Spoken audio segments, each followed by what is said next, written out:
Good morning and welcome to Moderna's second quarter earnings call. At this time, all participants are in a listen-only mode. Following the formal remarks, we will open the call up for your questions. Please be advised that the call is being recorded. At this time, I'd like to turn the call over to Lavina Talukdar, Head of Investor Relations at Moderna. Please proceed. Thank you, operator. Good morning, everyone, and thank you for joining us on today's call to discuss Moderna's second quarter 2021 financial results and business updates. You can access the press release issued this morning as well as the slides that we'll be reviewing by going to the Investors section of our website. On today's call are Stéphane Bancel, our Chief Executive Officer, David Meline, our Chief Financial Officer, Stephen Hoge, our President, Paul Burton, our Chief Medical Officer, Corinne Le Goff, our Chief Commercial Officer, and Jackie Miller, our Senior Vice President, Therapeutic Head of Infectious Diseases. Before we begin, please note that this conference call will include forward-looking statements made pursuant to the Safe Harbor provisions of Private Litigation Reform Act of 1995. Please see slide 2 of the accompanying presentation and our SEC filings for important risk factors that could cause our performance and results to differ materially from those expressed or implied in these forward-looking statements. On slide 3, please see the important indication and information for our COVID-19 vaccine, which has been authorized for emergency use in the United States and in many countries around the world. I will now turn the call over to Stéphane. Thank you, Lavina. Good morning or good afternoon, everyone. Welcome to our Q2 2021 conference call. Today, I will start by a quick business review of the quarter before Corinne walks you through the commercial update. David will present the key financials. Stephen and Jackie will provide the clinical update, highlighting new human data about our final analysis for COVID-19 vaccine phase 3 COVE study and human data for COVID-19 booster candidates phase 2. I will then come back to close to share some thoughts about where we are heading. Let me start with Moderna COVID-19 vaccine or Spikevax. We are pleased to announce today that our final analysis vaccine efficacy or VE in our phase 3 COVE study is holding very nicely at 93%. We are starting to get authorizations for adolescent indication 12 to 17 years of age, receiving authorization in Japan this week and a positive recommendation from the European Medicines Agency in July. An important step toward our vision of an annual respiratory combination booster is the start of a phase 1/2 for mRNA 1010, which is a quadrivalent seasonal flu vaccine. Our teams are already preparing the phase 2/3 for this program. We were delighted to get fast track designation from the US FDA for Rsv Vaccine candidate, mRNA 1345, in adults over 60 years of age. There is no approved Rsv vaccine. The burden for Rsv infection is very high. In adults over 65 years of age, according to the CDC, 177,000 hospitalizations and around 14,000 deaths occur annually in the US due to Rsv. Our teams are also preparing the phase 2/3 for this program. Our Zika vaccine has now moved to phase 2. mRNA 3927 for propionic acidemia or PA, a rare genetic disease, has also started dosing patients in our phase 1/2. And we are pleased to announce recently that we started dosing healthy volunteers in our first autoimmune disease program, mRNA 6231, coding for IL-2. So Moderna is now in the clinic in 5 large therapeutic areas: infectious diseases, cancer, cardiology, autoimmune diseases, and rare genetic diseases. We have a strong pipeline momentum, and the research teams are working hard to bring the next wave of development candidates to the clinic. Moving to slide 6. We have also a strong commercial momentum. Let me start by giving you an update about Advanced Purchase Agreements, or APAs, for our COVID-19 vaccine Spikevax. For fiscal year 2021, we have now signed APAs for $20 billion versus $19.2 billion announced in our Q1 call. We are now capacity constrained for 2021, and we are not taking any more orders for 2021 delivery. For fiscal year 2022, we have already signed APAs for $12 billion. We have also signed an additional $8 billion in options. We are having numerous discussions ongoing as we speak with countries around the world to enter into new APAs for 2022.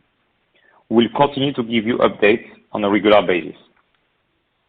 What is very interesting to see is that forward-thinking countries like Israel and Switzerland have already signed APAs for 2023 to ensure supply for the endemic market.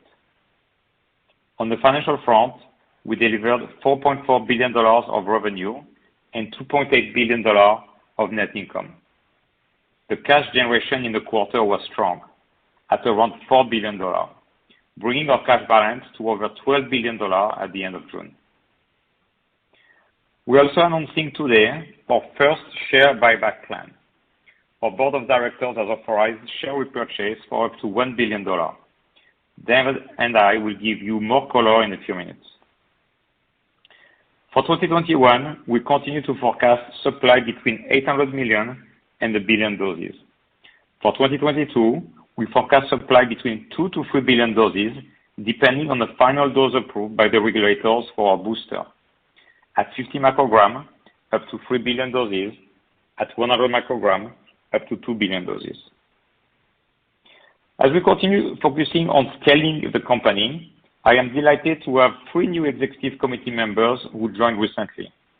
By start date at the company, Shannon Klinger as our Chief Legal Officer and Corporate Secretary. She joined us from Novartis, where she was the Chief Legal Officer.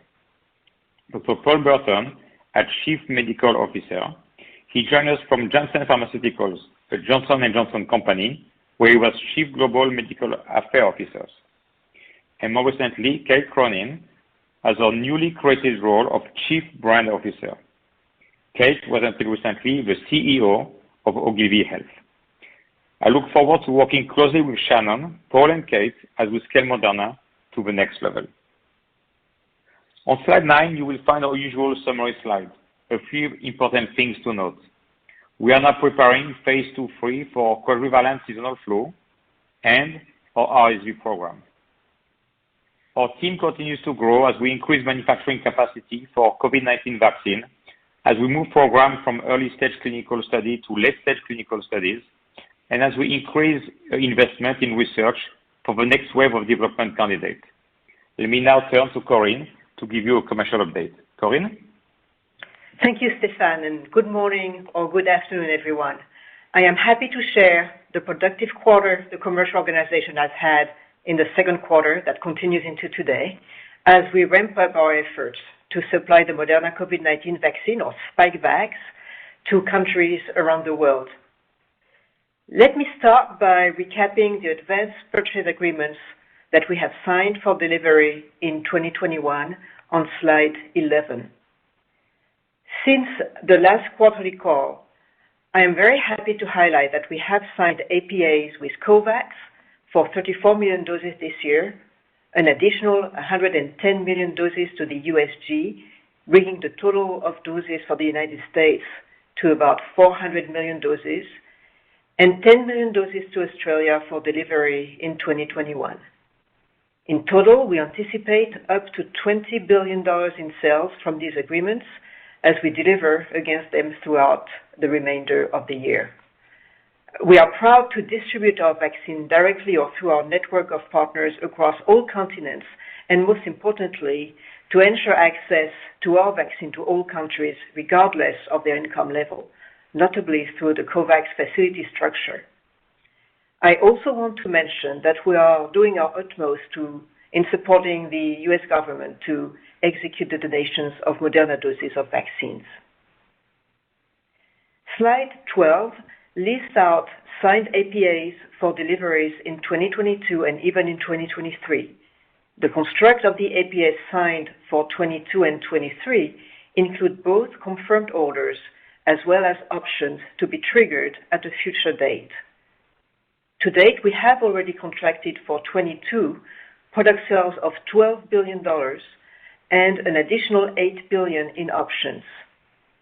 Some of these APAs are for primary series vaccines and others are for potential boosters. In light of the possibility of needing booster vaccines to increase immune responses against waning immunity and the emergence of variants of concern, Moderna has already started our COVID booster strategy that Stephen will speak to shortly. In the meantime, the commercial team is currently engaged in multiple conversations that are gaining urgency as we watch the Delta variant surge among unvaccinated populations. We are notably actively talking to many countries in South America, in Asia, and in the Middle East. All these countries are keenly interested in securing both primary series vaccines or booster vaccines for their citizens next year. In the United States, as you know, Moderna has initiated the rolling submission process for BLA approval and expects to complete its submission in August. This approval will represent an important milestone in achieving herd immunity as it might help combat vaccine hesitancy. It will also allow the commercial organization to start preparing for the private U.S. market. Turning to slide 13, which reviews the sales breakout for the second quarter 21. Total product sales in the quarter were $4.2 billion, representing 199 million doses delivered in the quarter. Sales in the U.S. were $2.1 billion, representing 126 million doses delivered to the U.S. government, and sales to the rest of the world, to the countries that are listed on the slide, were also $2.1 billion, representing 73 million doses delivered in the quarter. And with that, let me hand it over to David to take you through the financial details. Okay, thank you, Corinne. We're providing today the analysis of actual 2021 second quarter results along with an updated view of key drivers of financial performance going forward. As in previous quarters, we're presenting our results primarily on a U.S. GAAP basis. In some cases, we also provide additional detail to provide greater clarity on underlying trends. Turn now, please, to slide 15. The transformation of Moderna from an R&D-focused biotech to a commercial company is very apparent when reviewing our financial results. The comparison of the second quarter of 2021 to prior year is not as meaningful due to our dynamic growth, which is why we'll primarily focus on the quarter-over-quarter comparison relative to Q1 on this slide. Total revenue was $4.4 billion in the second quarter of 2021 compared to $1.9 billion in Q1. The increase of total revenue is primarily resulting from the sale of the company's COVID-19 vaccine. Product sales in Q2 were $4.2 billion compared to $1.7 billion in the first quarter, an increase of 142%. Cost of sales were $750 million, or 18% of the company's product sales in the second quarter, compared to $193 million in the first quarter. Research and development expenses were $421 million in Q2 2021, compared to $401 million in Q1 and $152 million in the same period in 2020. The higher spend versus prior quarter and prior year was driven by increased COVID-19 vaccine clinical development activities, including our announced efforts around booster, variant-specific, and multivalent vaccine candidates. Selling, general, and administrative expenses were $121 million for Q2 compared to $77 million for the prior quarter. The growth in spending was driven by commercialization of our COVID-19 vaccine globally, with the biggest increases being in personnel and outside services. Provision for income taxes was $283 million in Q2 after $39 million in Q1 and an insignificant amount in the prior year. Our effective tax rate for Q2 was 9%. let me remind you of the following. The significant investments to develop the mRNA platform over the last decade resulted in a net operating loss carry forward with a balance of $2.3 billion at the end of 2020. As of December 31, we maintained a full valuation allowance against our deferred tax assets related to these loss carry forwards.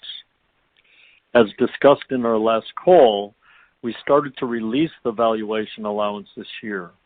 The majority of the allowance will flow through the P&L over the course of this year through our effective tax rate, prorated based on the cadence of our expected pre-tax quarterly earnings.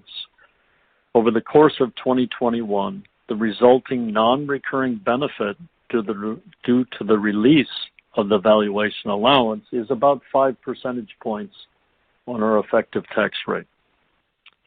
Our Q2 effective tax rate was lower than the U.S. statutory rate, primarily due to the benefit related to the release of the valuation allowance, the foreign-derived intangible income deduction, as well as a discrete item for excess tax deductions related to stock-based compensation. We recorded net income of $2.8 billion in Q2 after $1.2 billion in Q1, an increase of 128%. Diluted earnings per share for Q2 were $6.46. Turning now to year-to-date financial results compared to prior year on slide 16. Total revenue was $6.3 billion for the 6 months ended June 30th, compared to $75 million for the same period in 2020. The significant growth was driven by the sales of 302 million doses of the company's COVID-19 vaccine. Cost of sales was $943 million, or 16% of the company's product sales for the 6 months ended June 30th, including third-party royalties of $232 million. Reported cost of sales was reduced by 3 percentage points due to the consumption of previously expensed inventory of approximately $200 million. Research and development expenses were $822 million for the 6 months ended June 30th, compared to $267 million for the same period in 2020. The growth in spending in 21 was largely driven by increased mRNA 1273 clinical development and headcount. Selling, general, and administrative expenses were $198 million for the 6 months ended June 30th, compared to $61 million for the same period in 2020. The growth in spending in 2021 was mainly attributable to the company's COVID-19 vaccine commercialization activities. For the 6 months ended June 30th, we recorded provision for income taxes of $322 million compared to an insignificant amount for the period in 2020. Our effective tax rate for the 6 months ended June 30th was 7%.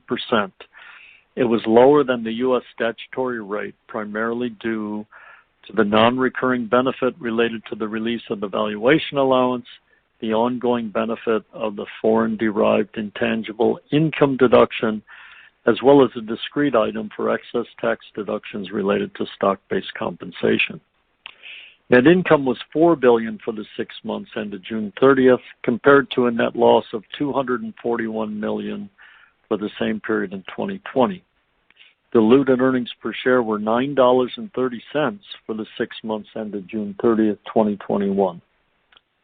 Turning to cash and selected cash flow information on slide 17. We ended Q2 with cash and investments of $12.2 billion compared to $8.2 billion at the end of Q1.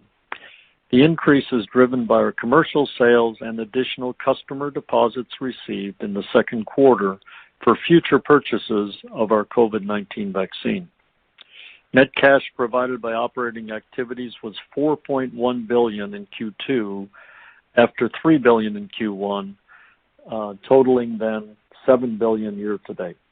This compares to net cash used in operating activities of $130 million in the prior year. Cash used for purchase of property and equipment was $65 million for the 6 months ended June 30th, compared to $25 million for the same period in 2020. Similar to last quarter, before providing an updated financial framework for the remainder of 2021, let me point out a few areas that are important to keep in mind when modeling expected 21 financial performance. Starting with cost of sales on slide 18. Cost of sales includes the cost of goods manufactured, third-party royalties, as well as logistics and warehousing costs. As you may recall, we began capitalizing our COVID-19 vaccine inventory costs in December 2020 following emergency use authorization.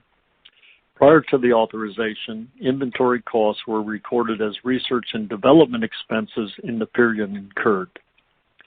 In Q1, a zero-cost inventory balance of $184 million was sold and benefited our cost of sales.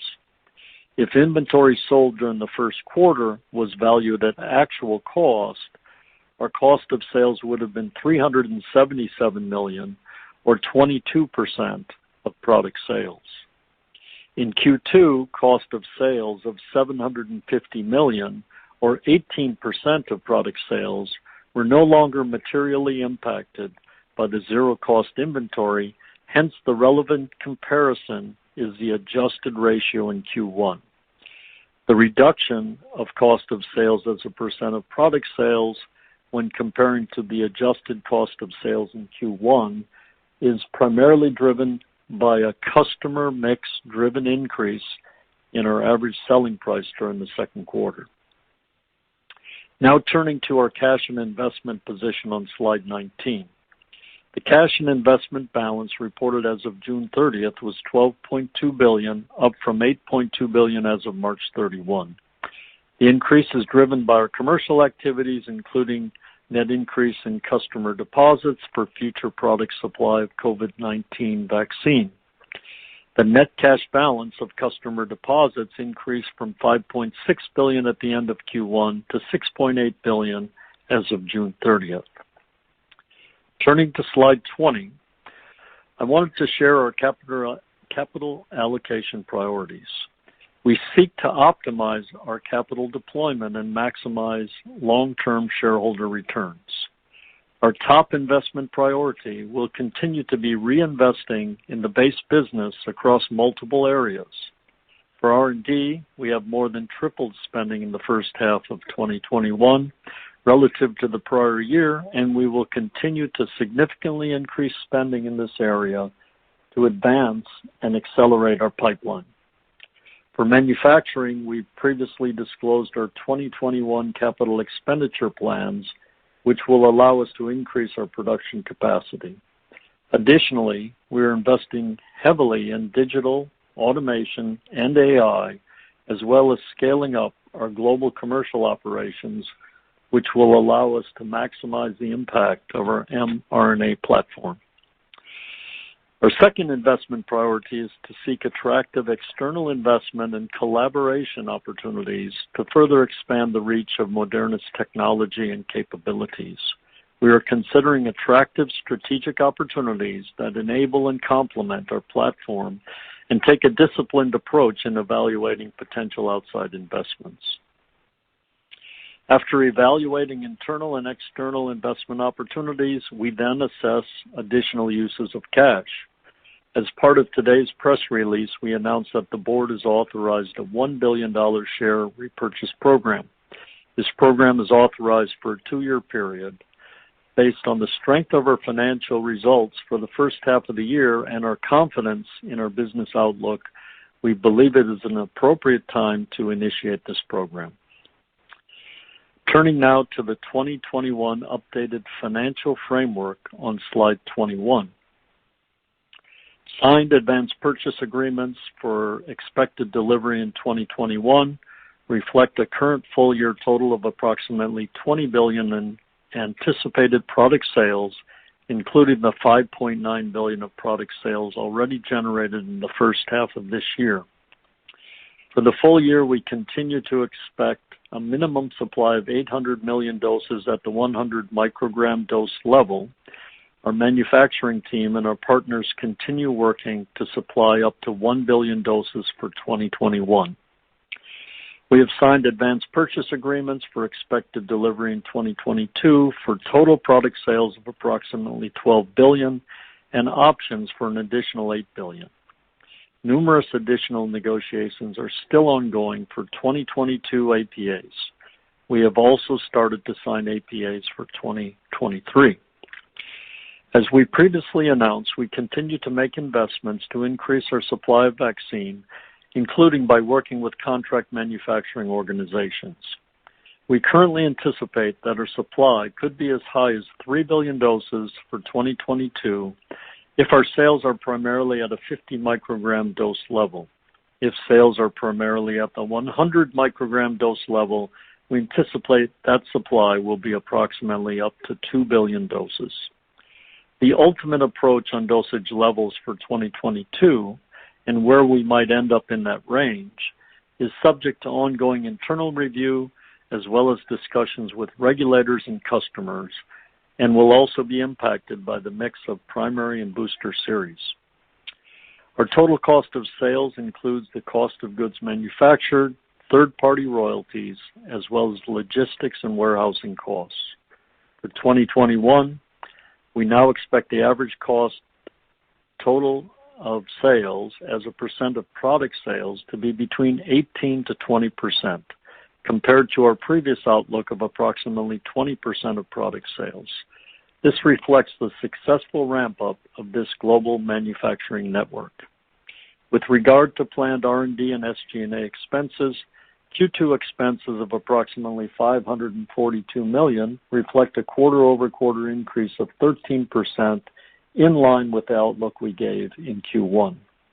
We continue to plan for an increase on a quarter-over-quarter basis for the remainder of this year and expect this growth rate to accelerate as the business rapidly expands. Based on further increased visibility of the utilization of our accumulated net operating loss carryforward, expected global sales mix, and the mentioned discrete benefits in the first half of this year, we now expect our all-in 2021 tax rate to be approximately 10%. This compares to our previous forecast in the low teen range. This forecast is based on current U.S. tax policy and does not include any future potential discrete benefits related to stock-based compensation. Finally, regarding capital investments, we maintain our forecast for a range of $450 to $550 million, including the planned capacity expansion investments as announced on April 29th of this year. This concludes my remarks, and I turn the call over to Jackie Miller. Yes, good morning, good afternoon, everyone. My name is Jacqueline Miller, and I lead the therapeutic area for infectious diseases. And it's my pleasure today to give you an update to the ongoing accumulation of data in our phase 3 clinical study, and also to talk about some of the publications of real-world evidence that have occurred outside of Moderna with the use of our COVID-19 vaccine.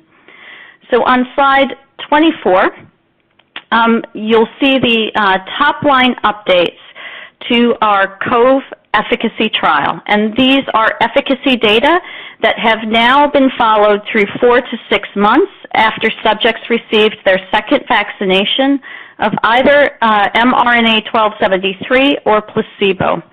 Recall that at the time of our EUA submission, our primary efficacy analysis demonstrated efficacy to COVID-19 of 94.1%.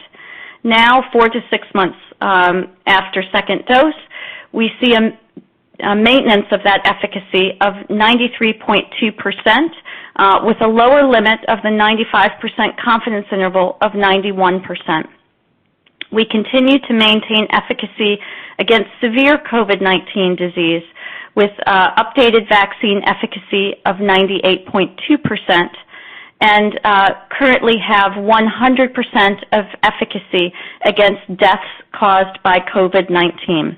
So unfortunately, there were 3 deaths in the placebo group and up till now none in the mRNA 1273 group. We continue to see consistency in our subgroup analyses, including analyses by gender, by race, and by pre-existing medical condition. Our safety profile continues to be consistent with the phase 3 data over the longer period of safety follow-up and also continues to be consistent across population subgroups. Next slide, please. On slide 25, you'll see the efficacy data broken out by time interval. And so what you see at the top of the table is the overall efficacy we just discussed. According to the primary endpoint, we start measuring vaccine efficacy at 14 days after dose 2. And again, that's 93.1%. If you look between 14 days post-dose 2 to less than 2 months after dose 2, we observe vaccine efficacy of 91.8%. And 94% if you look 2 months after dose 2 to less than 4 months after dose 2. And finally, greater than 4 months after dose 2, we observed 92.4% efficacy. And the conclusion we take from these data is that our efficacy has remained consistently high and durable throughout the period of follow-up. And we intend to continue to follow these data now that the trial is in its open label phase. The reports will be different moving forward, given that subjects in the placebo group have recently been vaccinated. But we think it's important that we continue to follow as subjects remain further out from their initial vaccination. So if you go to slide 26, you'll see that these data have been consistent also in studies outside of the Moderna clinical trial. So we begin to see real-world effectiveness data that demonstrate that Moderna maintains effectiveness consistent with what was seen in the COVE study. There are reports from Canada, from the United Kingdom, and from Qatar.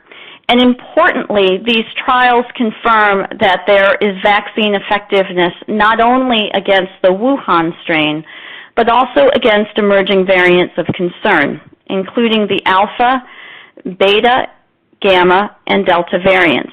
And this is even after partial vaccination or vaccination with a single dose. So if you move to slide 27, I'm now going to hand over the presentation to Stephen Hoag, who will review our COVID-19 booster strategy and clinical data, as well as a review of our pipeline. Stephen? Thank you, Jackie. So moving on to slide 28.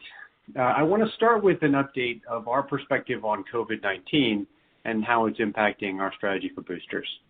So first, our emerging perspective. We believe today that the increased force of infection that's resulting from the Delta variant, fatigue with non-pharmaceutical interventions, and the seasonal effects of moving indoors will eventually lead to an increase in breakthrough infections in vaccinated individuals. In fact, there have been reports of that already. While we see durable phase 3 efficacy through 6 months, which Jackie just described, we do expect that neutralizing titers will continue to wane, and eventually that will impact vaccine efficacy. So given this intersection between a rising force of infection and waning immunity, we believe a dose 3 of a booster will likely be necessary to keep us as safe as possible through the winter season in the Northern Hemisphere. So how has that informed our booster strategy? Well, our primary approach since early this year has been to advance a portfolio of booster candidates against all of the potential emerging variants of concern. And so we have a large number of ongoing clinical studies, and I'll provide some update on some today. Those boosters are being evaluated often at 2 different dose levels, 50 micrograms and 100 micrograms. And they fall broadly into 3 categories.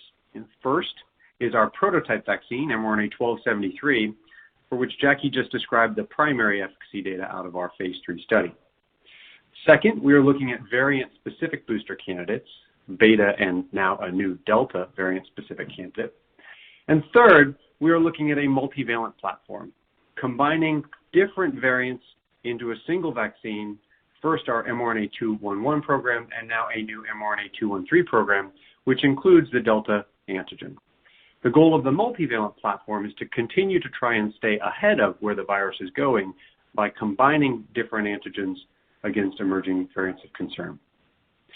So I'd like to provide a brief update today on the three pre-existing programs, mRNA-1273, our variant-specific booster candidate against the beta strain 351, and our first multivalent vaccine, 211. Moving to slide 29, I have a comparison of those three candidates from our phase 201 study. So quickly, starting on the left-hand side, looking in the validated clinical assays, these are the same assays conducted by our collaborators at NIH that were used for our phase 3 study and earlier clinical work, we can look at the wild-type virus neutralization of the three different booster approaches. Arrayed left to right, you see our prototype 1273, our beta-specific variant of concern, it's 1273.351, and the multivalent combination of 1273 and beta, which is mRNA-1273.211. As a reminder, all three of these were dosed at 50 micrograms. And what I'm showing you on the left-hand side is the pseudovirus neutralization titers in the validated assays at day 1, immediately prior to boosting, day 29, and in some cases, day 15. Now, all of the participants in this study had previously received the Moderna vaccine 2 doses, just as Jackie had described. And at approximately 6 to 8 months after they had participated in one of our clinical studies, we offered them a chance for this booster. So you can see at the baseline day 1, 6 to 8 months after primary series, neutralizing titers are somewhat lower in all three cases. With a booster dose of vaccine, all three boosters, we were able to substantially increase the neutralization against the wild-type virus. As you can see, for 1273, a 16.7-fold, approximately 11-fold at both day 15 and day 29 for the beta variant of concern, and 38 to 46-fold with the 211 multivalent platform. So that's against the ancestral virus on the left. How did we do against the variants of concern? Well, at the time when we initiated this study, we were particularly concerned about the B1351 variant, now it's named beta variant, and the P1 gamma variant. And what we did is we set up assays to evaluate the performance of the booster vaccines 2 weeks after booster in all of those, and again, compared it against the ancestral virus D614G that we've used elsewhere. What you can see in all three cases is when you compare the boosting that's happening and compare that to the level of titers, neutralizing titers, that was seen in each of those groups of people against their 1 month post their second dose, you can see strong boosting against all the variants of concern by all three booster strategies. In fact, it's very encouraging to see that 1273, our prototype vaccine, was able to increase titers against the 351 strain and the P1 gamma strain. Now, as you look to the left, you'll see the level of boosting might be slightly higher with our multivalent platform, which is directionally higher titers, particularly against the 351 and P1 strain. But overall, the boosting remains strong across all three variants of all three approaches. And as a result of this data, we've made the determination that against these variants of concern, we believe the prototype vaccine, mRNA-1273, is more than sufficient as a booster, and that there's no obvious advantage to working with the beta including variant boosters at this time. It's also worth noting that the epidemiology has moved away from the beta variant of concern towards the Delta variant of concern that we've spoken about extensively. So how did we do then in that 1273 against the Delta variant of concern? Moving to slide 30, I'm presenting data here which has been submitted in a manuscript. It's actually in press as we speak, looking at the performance of 1273 over 6 months after primary series against the variants of concern. The third dose booster of 50 microgram of 1273, pseudovirus neutralization titers here in our research assays was shown. And just to orient you quickly to the slide, we're looking against wild type, beta, gamma, and delta variants of concern. The data on the first three columns deals with the month 1 post-dose 2, so immediately following the primary vaccination series, for which we have the really strong efficacy data that Jackie just described. And as you can see, we see high titers against the wild-type strain, 1,200 in this assay in this group, and substantially lower titers against the beta and gamma variants of concern, as has previously been reported. Following those subjects forward to month 6 to 8 after their second dose, what you can see is waning, both for the wild-type virus, although it remains detectable levels of titers, but also for the variants of concern, particularly beta, gamma, and delta. In fact, as you can appreciate in those middle 4 bars, beta, gamma, and delta neutralizing titers had fallen below the level of detection of the assay for a decent number of participants in all 3 cases. Now, the great news is that a 50 microgram dose of mRNA-1273 was able to boost against all 4 of those viral strains. And 14 days post-dose 3, we show the titers on the far right, again, all 4 bars. We saw 23-fold boosting against the wild-type strain to levels that are significantly above the level we'd seen just after second dose, 1 month post-dose 2. Saw 32-fold boosting against beta, 43-fold boosting against gamma, and 42-fold boosting against delta. Again, all reaching levels that are significantly higher than previously seen. And that is very encouraging, and we think confirms our selection of the prototype booster as likely to be protective against the circulating variants of concern, particularly delta presently. So, advancing that mRNA-1273 program at 50 microgram booster into phase 2 is something we did in parallel. And on slide 31, I'm happy to provide an update on the phase 2 results from that larger study of the prototype booster. So earlier this year, our phase 2 study of mRNA-1273 was amended to offer a third dose of 1273 at 50 micrograms to all interested participants 6 months out from their second dose of the vaccine. A total of 344 participants elected to receive that dose. And the top-line results are reported here. And we have a manuscript in preparation that we'll be submitting shortly. The results are generally consistent with what I've already shared from the Choi et al. Data. And that means that was that neutralizing antibody titers had waned significantly prior to boosting at 6 months. No surprise. A third dose, 50 micrograms, of mRNA-1273 boosted neutralizing titers to levels that are above the phase 3 benchmark. And again, this now being done in our clinically validated assays with our colleagues at NIH. After a third dose, similar levels of neutralizing titers were achieved across age groups. And importantly, a subgroup analysis of older adults over the age of 65 showed they were both able to boost significantly and achieve levels that are comparable to younger adults, which is really encouraging. And the safety profile following the dose 3 at 50 micrograms was similar to that observed previously for dose 2 of mRNA-1273. In total, we think this is really encouraging data on the potential for a 50 microgram booster of mRNA-1273. But moving to slide 32, where does that leave us on our COVID booster strategy, or a delayed third dose approximately 6 to 12 months after vaccination? Well, we believe a booster dose is likely to be necessary this fall, particularly in the face of the Delta variant. Our clinical data right now, we think, supports a 50 microgram mRNA-1273 booster, and we see no obvious advantage for beta-containing variant candidates, driven both by the data I presented today and the evolving epidemiology. But we're going to wait for 100 microgram data in the coming weeks to confirm the dose selection of 50 micrograms as the booster before filing.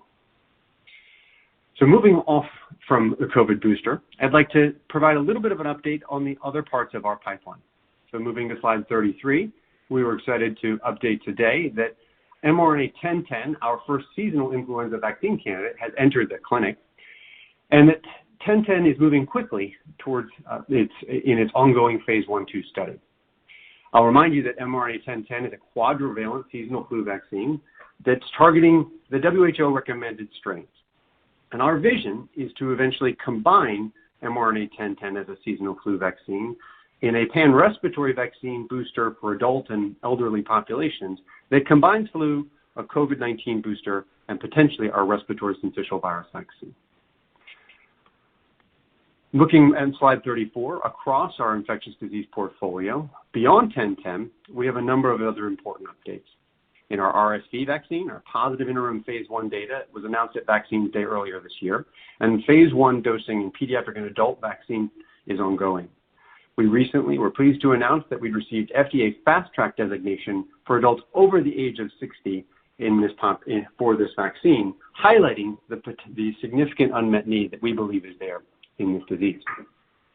Our HMPV PIV3 vaccine, another multivalent respiratory vaccine, is in a phase 1b trial that's currently enrolling in toddlers, and the first cohort has been completely enrolled. Our CMV vaccine, against a significant unmet need, is on track to start its pivotal phase 3 trial this year with roughly 8,000 participants. And lastly, our Zika vaccine phase 2 trial is ongoing and currently enrolling patients in the United States and Puerto Rico. Moving to slide 35, beyond our expanding infectious disease vaccine portfolio, we are advancing in mRNA therapeutics and now have 7 programs in ongoing clinical trials. In oncology, our cancer vaccines programs with Merck include the personalized cancer vaccine and KRAS, and we have 2 intratumoral programs in ongoing phase 1 studies, one a triplet program ourselves, and an IL-12 program in combination with AstraZeneca. In our cardiovascular therapeutic area, we have 2 programs, the VEGF program ongoing with AstraZeneca in phase 2, and a preclinical relaxin program. In autoimmune, we were excited to announce that we had started dosing our first patients in an IL-2 phase 1 study, and that continues. And the PD-L1 program remains in preclinical development. And lastly, in rare diseases, we have been dosing for this year in our propionic acidemia program in phase 1, and MMA, GSD1A, and PKU programs are in preclinical, and we look forward to starting those in the clinic. Briefly on page 36, you can see our expanding pipeline of clinical programs and the continued advancement across all of our therapeutic areas, but most notably of our prophylactic vaccines modality in infectious diseases. With that, I'd like to turn the call back to Stéphane Bancel for closing remarks. Thank you, Corinne, David, Jackie, and Stephen. Before taking your questions, let me share a few thoughts. On this slide, we articulate how we have been thinking for many years now about using our mRNA platform to maximize our impact on patients. On the left, we now have 2 core modalities.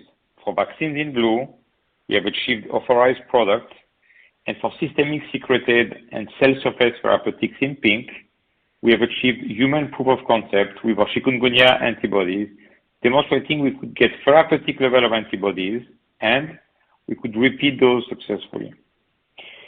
In the middle, we have 4 exploratory modalities, which we are in the clinic with 6 programs to understand if we achieve human proof of concept. 4 medicines in immuno-oncology, 1 in cardiology, 1 in rare genetic disease. More are coming in the coming quarters. On the right, you see 2 modalities which are not yet in the clinic, but for which we believe we have achieved important de-risking in non-human primates. Delivery of mRNA into the lung and delivery of mRNA into hematopoietic stem progenitor cells. Next slide, core modalities. In vaccine, we are focusing on bringing to market what we believe could be a game-changing respiratory vaccine. That medicine would combine over time COVID-19 boosters plus seasonal flu boosters plus RSV booster in 1 single annual shot. We have a great vaccine against COVID-19. Our RSV clinical data have shown high level of neutralizing antibodies, which has led the FDA to grant a fast track designation. And our quadrivalent seasonal flu vaccine is in the clinic now. The flu market is $5 to $6 billion per year. Despite flu vaccine efficacy being notoriously suboptimal, around 60% in a good year, and down to around 30% in a bad year. We believe we can do better with our mRNA platform, given what we have demonstrated with COVID-19. The Moderna flu vaccine candidate could launch as early as 2023. CMV is now close to entering phase 3, and we continue to believe the market opportunity could be $2 to $5 billion per year. EBV should enter the clinic soon. There is no vaccine against CMV infection or EBV infection. So we are working toward moving the company from COVID-19 prime vaccination sales in 2021 to COVID-19 booster in 2021 and 2022 and beyond, and then adding flu as early as 2023, and then adding RSV and launching CMV and then EBV.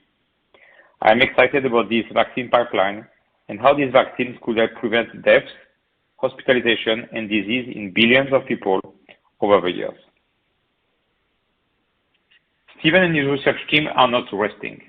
They are working in our labs on more vaccine candidates, and we cannot wait to share with you these new vaccine candidates in the future as we take them into clinical studies. This is where the power of mRNA as an information molecule and the industrialization of Moderna and the digitalization of Moderna and our cash position will enable our teams to bring important vaccines to protect people at a scale and at a pace not seen before in the pharmaceutical industry. In autoimmune disease, we aim to continue to scale that therapeutic area. Next slide, exploratory modalities. 6 clinical programs in 4 exploratory modalities. If we get positive clinical signal, we'll scale these modalities quickly as well. That's where the beauty of a platform comes into play. Next slide, modalities in research. Very typical of our long-term mindset and our desire to maximize our impact on patients, we continue to invest in science to explore new modalities, like the one in the lung and more recently presented at our Science Day in hematopoietic stem cells. In our lung program, we are both working on using mRNA to express a human protein in a cell. That was our first Vertex partnership, but we are excited about our exploration of doing gene editing using mRNA to express a gene editing enzyme. That is our second Vertex partnership. Next slide. I believe that the uniqueness of Moderna is that we're expanding our impact on patients in 2 dimensions. We're expanding in 2 dimensions at the same time because we have built and industrialized our mRNA platform. Because mRNA is an information molecule, once we make a medicine work in a modality, like a COVID-19 vaccine, then we use the same 4 building blocks of life to make another vaccine. So we scale within a modality really fast along the first dimension of the y-axis. On the second dimension is to keep expanding new applications of mRNA into new cell types on the x-axis. And we're doing both at the same time with different dedicated teams, all powered by our science, our digital, and our manufacturing infrastructure. David shared earlier our framework for capital allocation, now that we are generating significant amounts of cash each quarter. Our number 1 priority as a company has always been, and will continue to be, to invest in the business.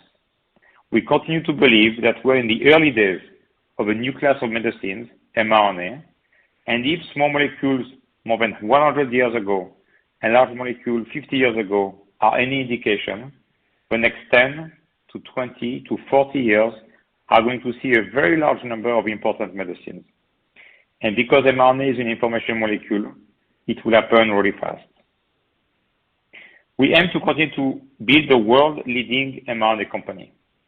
So we're talking about investment in acceleration of programs already in the clinic, investment in new development candidates moving from the labs to the clinic, investment in our platform to continue to improve the science and to implement new modalities, investment in manufacturing, investment in commercial presence, including our digital commercial presence, investment in digital so we can scale our company faster and better than traditional biotech or pharma companies. Our second priority is to expand our horizons by complementing our platform with external technologies or products. This means we're interested in nucleic acid technologies, gene therapy, gene editing, mRNA. On the mRNA front, if we find new delivery technologies that could expand our current capabilities, we will look at them carefully. We would be interested in technology licenses and/or in development candidate licenses and/or, if it makes sense, M&A. You can count on us to be disciplined. We know what it takes to go from early research to filing with regulatory agencies. And for having done it, we know the risk associated with new technologies, and everything that works in a mouse will not necessarily work in a human. From a strategic standpoint, we are not interested in small molecule or large molecule development candidates, even if they could complement our commercial portfolio. We love information molecules too much to be interested in acquiring analog molecules, like small molecule, large recombinant molecules, or cell therapy. The share buyback is our first one. We are very optimistic about the future of Moderna, and we're just getting started. Our board of directors will continue to regularly review what is the right thing to do to return capital to shareholders in light of our cash generation, balance against investment in our business, and external investment opportunities. Let me talk now a minute about corporate responsibilities.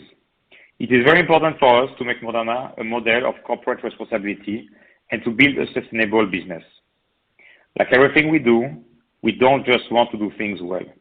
We want to do things in the best possible way. We were pleased to announce recently the establishment of our charitable foundation with an upfront endowment of $50 million with a significant focus on underserved populations. We are humbled to have been awarded the #1 spot on Fast Company 2021 for Best Place to Work for Innovators, which complements our last 6 consecutive years of recognition by Science as a top employer. Both awards reflect the importance we place on our employees and the culture of the company.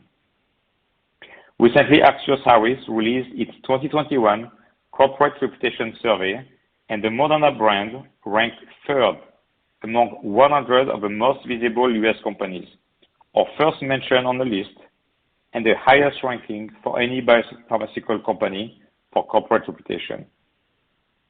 We have recently worked relentlessly with the U.S. government to help facilitate donations of the Moderna COVID-19 vaccine to many low-income countries. And we are committed to minimizing our energy footprint. As I look to the next decade, the same North Star is guiding us than since we started. We believe we have a responsibility to maximize our impact to protect healthy people and help patients. Our commitment is stronger than ever. This is just the beginning. We look forward to welcoming you at our annual R&D Day on September 9th, where, as in previous years, we will do a detailed review of our development pipeline. The team and I will be happy now to take your questions. Operator? Okay, as a reminder, to ask a question, you will need to press *1 on your telephone, and to withdraw your question, press the # key.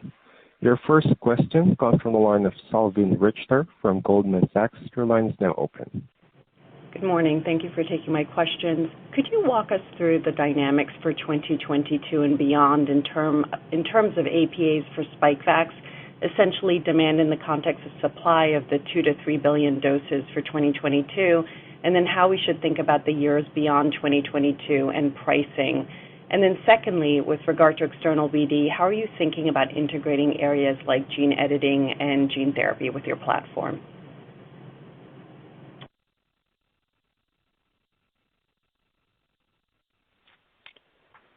Maybe I'll start on the answer on 22-23. So, as we said, right now we've announced that we're increasing our capacity. We see very strong demand continuing in the context of the pandemic well into 2022, and hence we've given you the range of 2 to 3 billion doses, depending very much on whether our customers are still purchasing for primary series or if they're looking at boosters, and then depending on the eventual dosage for boosters. So I think it's really going to evolve as to exactly what that looks like in terms of dosage.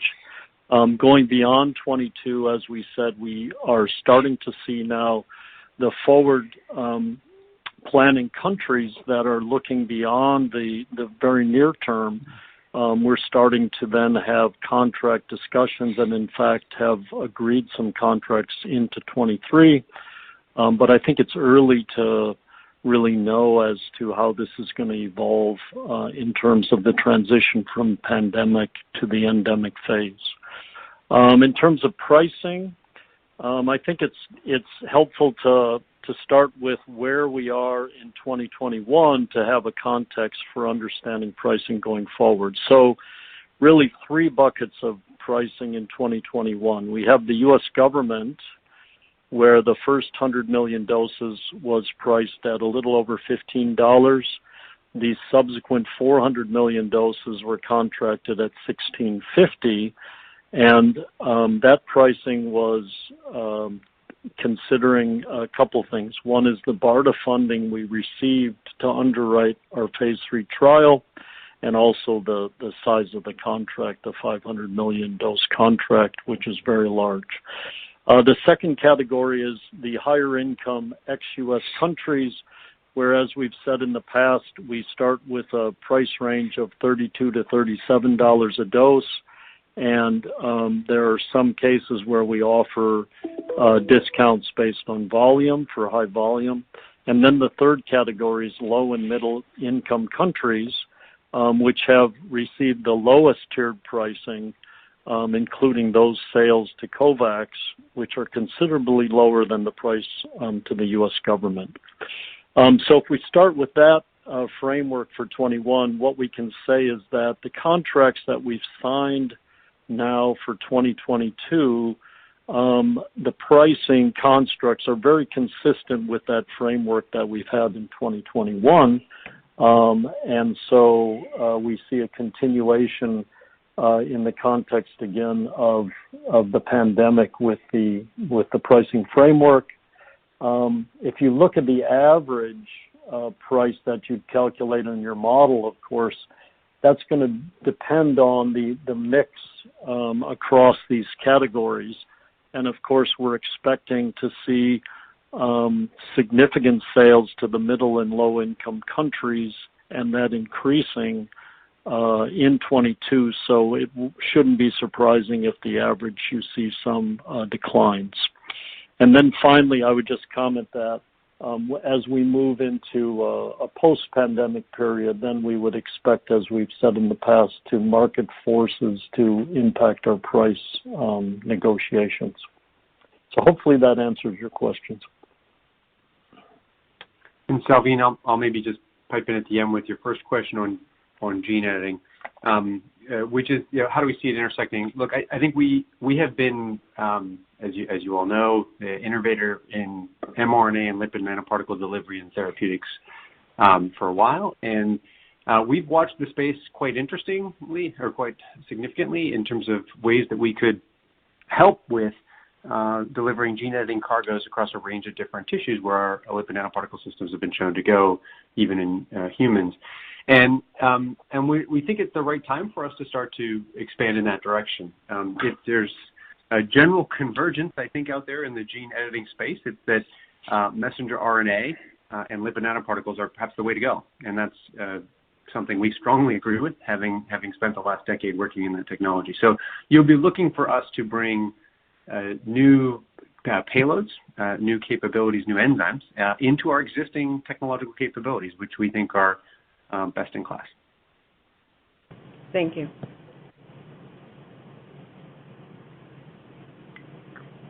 And your next question comes from the line of Matthew Harrison from Morgan Stanley. Your line is now open.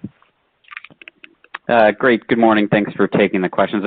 A couple related questions on boosters, if I may. I guess first question is, maybe you could just put in context some of the information we're hearing from the FDA or the CDC, especially ACIP, on their position on boosters and how you would expect that to evolve over the coming months.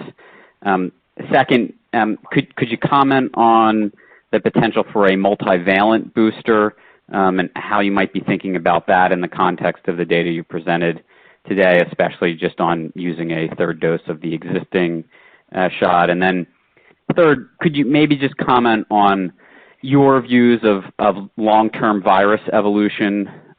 Obviously, typically, viruses tend to evolve towards more infectious but lower virulence. And so I'm wondering what your thoughts are on the long-term booster market, obviously, versus the sort of near-term booster market when infections may still be quite high. Thanks. Sure. Thank you, Matthew. So let me try and take the first question first. So, I think we are going to always defer to what's happening with the public health officials in terms of when they think the appropriate time to recommend a booster vaccine is necessary.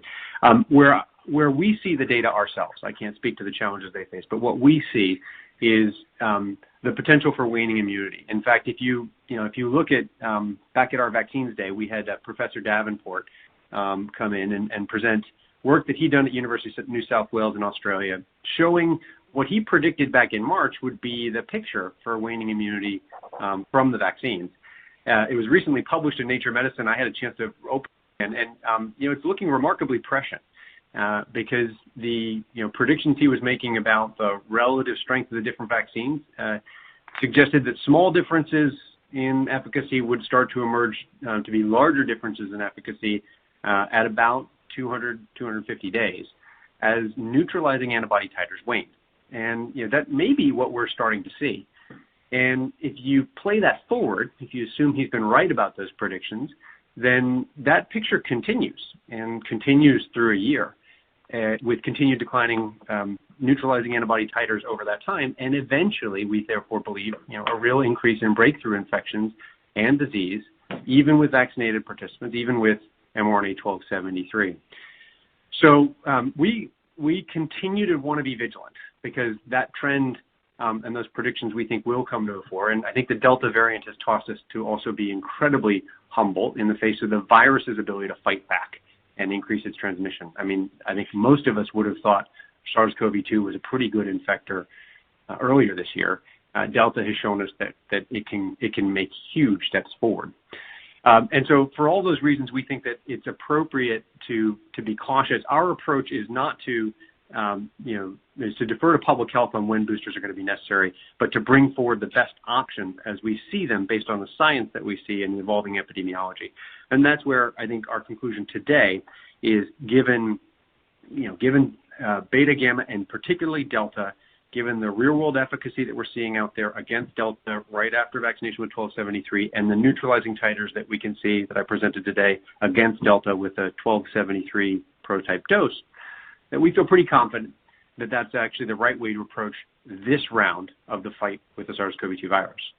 Now, if I pivot to the second and third questions you asked, this is not the last round of the fight with SARS-CoV-2. We expect it to have at least a couple more rounds, and maybe annually. We're just going to continue to fight this virus back. And that's where we think multivalent boosters continue to be an important part of the scientific strategy. As you look forward to, say, early 2022, Delta is what we're fighting right now. But what are we going to be fighting, in 2022? What new variant of concern? There will be one. And I look at the evolving picture with Delta and the overall variants of concern, and there's a couple of specific things that jump out at me. There are now, I think, 5 point mutations in the various variants of concern, 3 of them present in beta and gamma. We've talked about them, the 417, 484, and 501 mutations.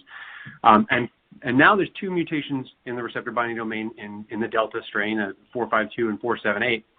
And those 5 look like the ways in which the virus has tried to step away from our neutralizing immunity with our vaccine, immune evasion. If you think about how this might play forward, it seems logical to us that those 3 mutations present in the beta-gamma line and those 2 mutations present in the Delta might find some way to combine in new and potentially scary ways. And if that came with the increased transmissibility, force of infection that Delta can achieve, that might be a significant threat. And so we view our multivalent platform as the best place for us to try and anticipate that threat. And logically for us right now, that would be looking at a beta-gamma or a beta variant of concern combined with a Delta variant of concern and evaluating that going forward. And that's the 213 program that we're going to be looking at. But we don't think that's for this cycle. We do really believe that 1273, a booster dose, will hold up against the Delta right now. The long-term virus evolution question is a great one. And, I would say, we just got to be humble. We've not faced a variant, a virus quite like this. And again, I don't think any of us would have predicted the step change in transmissibility that was seen with Delta over the last 5-6 months. And so I wouldn't rule out that the virus doesn't have those kinds of surprises in its future.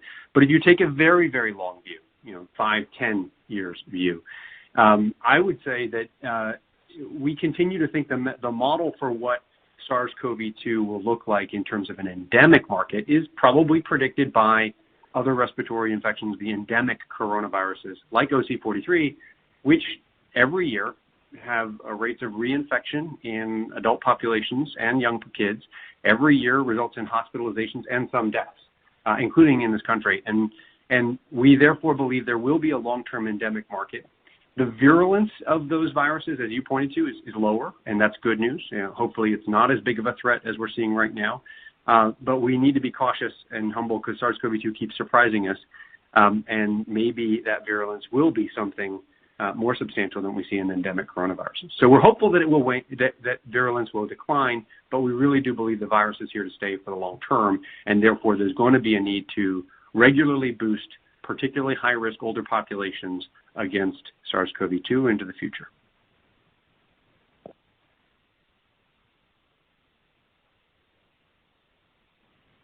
Hopefully this answered your questions. And your next question comes from the line of Ted Tenthoff from Piper Sandler. Your line is now open. Great. Thank you very much, and thank you for all of the thorough information, not just on Spikevax, but also on the pipeline.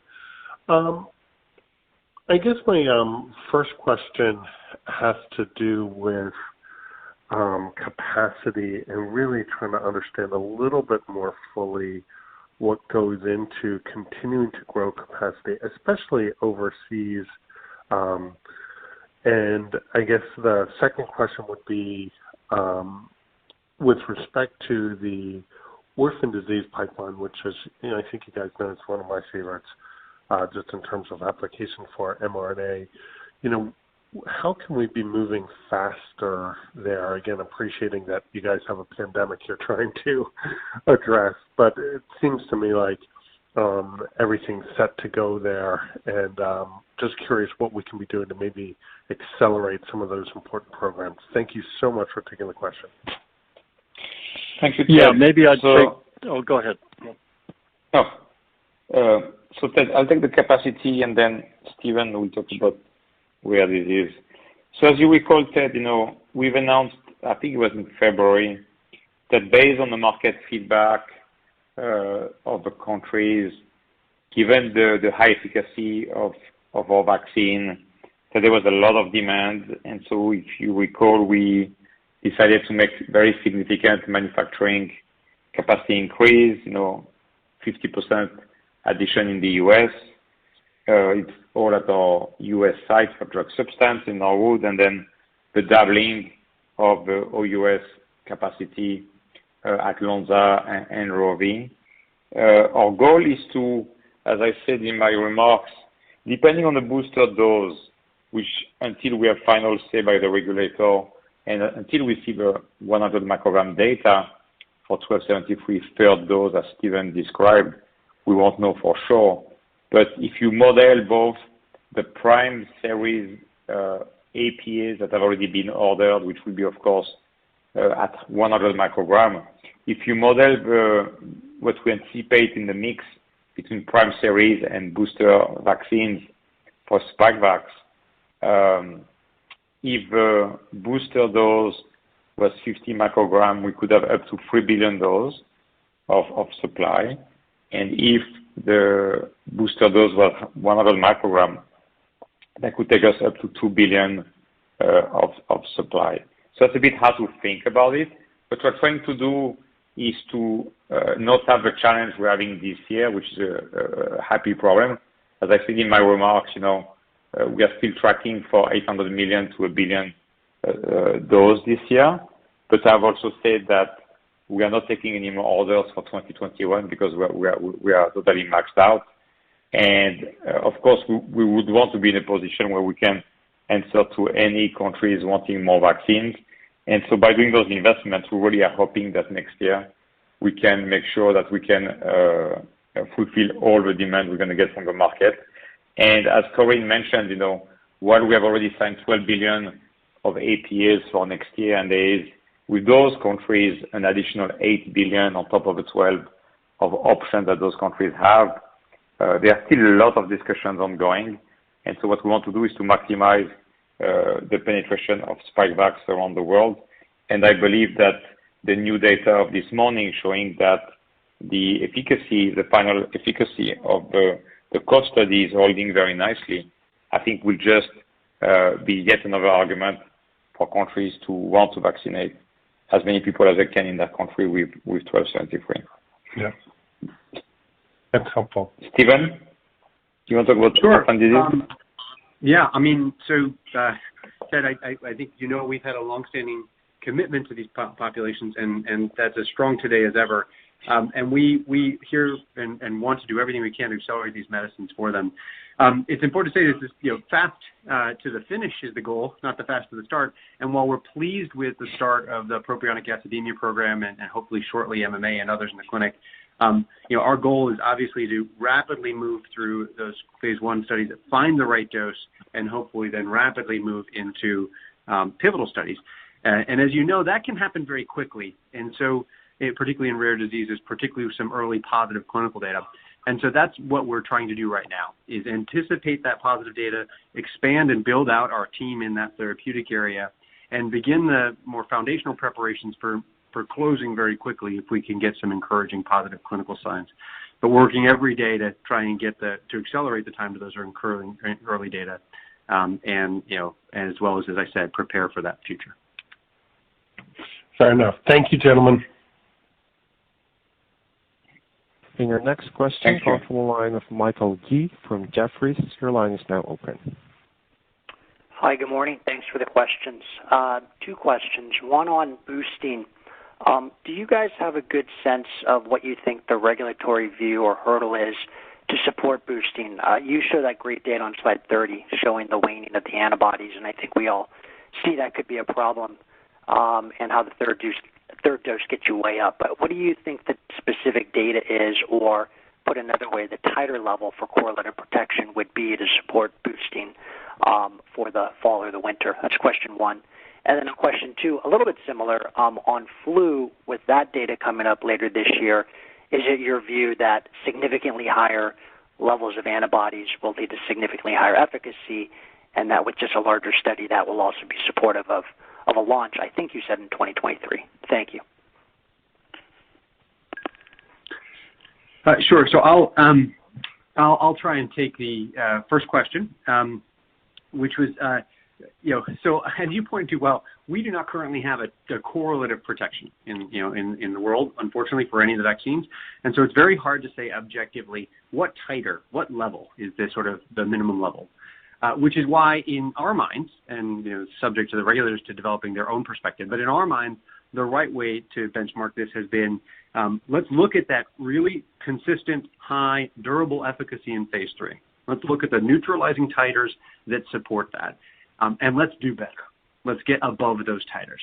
Because if we can exceed those titers, where we were just after the primary vaccination series, then it should stand to reason that we should be able to provide durable protection at or above the levels that we saw before.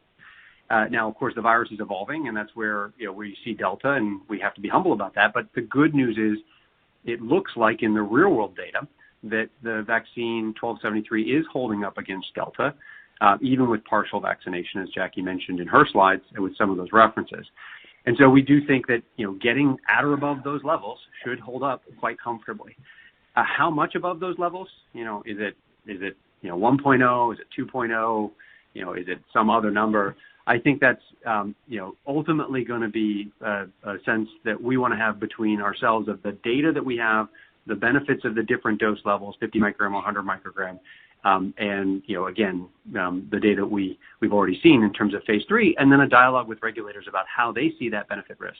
But as it stands today, we think the 50 microgram data that we presented really looks encouraging and likely meets that standard. But we want to hold off, look at the 100 microgram data in just a few weeks here, and decide, nope, that's the right call. We've got to the levels we need to, and we think we can reset immunity in a vaccinated person with a third dose at or above the levels that have been driving this durable protection to date.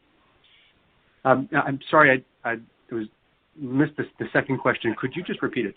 Yeah, similar, I guess, in flu, that when you have data later this year, I suspect you believe the titer levels will be extremely high. I think there's some better understanding based on regulatory guidance documents that for flu there's some acceptable levels, and you could certainly compare it to approved products that high levels there would be supportive of a larger study and a fast path market.